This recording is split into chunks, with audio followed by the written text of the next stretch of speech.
2 உள்ளங்கை வானத்தை பார்த்து 3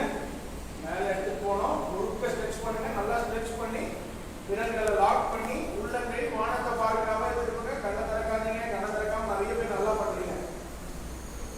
4 முன்னங்கால் இதுதான் பூர்ண நிலை கண்கள் மூடி நீங்க ரொம்ப கஷ்டமா இருக்குல்ல ஃபோக்கஸே பண்ண முடியல 5 இப்போ மெதுவா கைகள் இது கால் வச்சு தலையில நில்லுங்க கைகள் நல்லா இதுவா இருக்கட்டும் 6 கைகளை பிரிச்சு தோள்பட்டை எல்லாம் எடுத்துட்டு வாங்க 7 உள்ளங்கை வானத்தை பார்த்து பூமியை பார்த்துட்டு இருப்பாங்க 8 கால் கொஞ்சம் ஒட்டி நிக்காம தோள்பட்டை எல்லாம் காப்பு விட்டு கண்கள் மூடி பாருங்க பேசாதீங்க